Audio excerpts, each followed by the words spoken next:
نحمده ونصلي ونسلم على رسوله الكريم اما بعد فاعوذ بالله من الشيطان الرجيم بسم الله الرحمن الرحيم الصلاة والسلام عليك يا سيدي يا رسول الله وعلى آلك واصحابك يا سيدي يا حبيب الله۔ حضرت ابو عباس سہل ابن سعد سعدی رضی اللہ تعالیٰ عنہ فرماتے ہیں قال جاء رجل الى النبی صلی اللہ تعالی علیہ وآلہ وسلم کہ نبی پاک صلی اللہ تعالی علیہ وآلہ وسلم کی بارگاہ کے اندر ایک شخص حاضر ہوا۔ فقال یا رسول اللہ صلی اللہ علیہ وسلم، اس نے عرض کی یا رسول اللہ صلی اللہ علیہ وسلم دلنی علی عمل اذا انا عملتہ، کہ مجھے ایک ایسا عمل بتائیے کہ جب میں اس عمل کو کروں احبانی اللہ و احبانی الناس، اللہ بھی مجھ سے محبت کرے اور لوگ بھی مجھ سے محبت کریں۔ نبی پاک صلی اللہ تعالی علیہ وآلہ وسلم نے ارشاد فرمایا فقال ازہد فی الدنیا یحبک اللہ وازہد فیما عند الناس، نبی پاک صلی اللہ تعالی علیہ وآلہ وسلم نے ارشاد فرمایا کہ دنیا سے بے رغبت رہو، اللہ تبارک و تعالی تمہیں محبوب رکھے گا،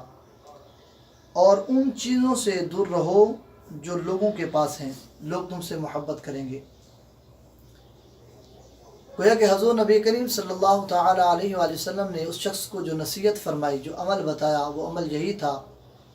کہ اگر اللہ کے محبوب بننا چاہتے ہو، اور اگر تم یہ چاہتے ہو کہ اللہ تبارک و تعالی تم سے محبت کرے، تو دنیا سے بے رغبت رہو، دنیا کے ساتھ محبت نہ کرو۔ جب تم دنیا سے بے رغبت رہو گے، دنیا سے محبت نہیں کرو گے، تو اللہ تبارک و تعالی تم سے محبت کرے گا۔ اور پھر فرمایا کہ ان چیزوں سے دور رہو جو چیزیں لوگوں کے پاس ہیں۔ اگر کسی بندے سے آپ کسی چیز کا طمع رکھو گے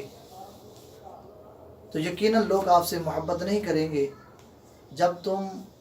ان لوگوں سے دور رہو گے اور ان کی چیزوں سے دور رہو گے، ان لوگوں کی چیزوں سے دور رہو گے، تو اللہ تبارک و تعالی تمہاری محبت ان لوگوں کے دلوں میں ڈال دے گا۔ اللہ تبارک و تعالی کی بارگاہ میں دعا ہے کہ اللہ رب العزت ہمیں دنیا سے بے رغبتی اختیار کرنے کی توفیق عطا فرمائے، اور حضور نبی کریم صلی اللہ تعالی علیہ وآلہ وسلم کی اس حدیث مبارکہ پر عمل کرنے کی توفیق عطا فرمائے۔ وآخر دعوانا ان الحمد للہ رب العالمین۔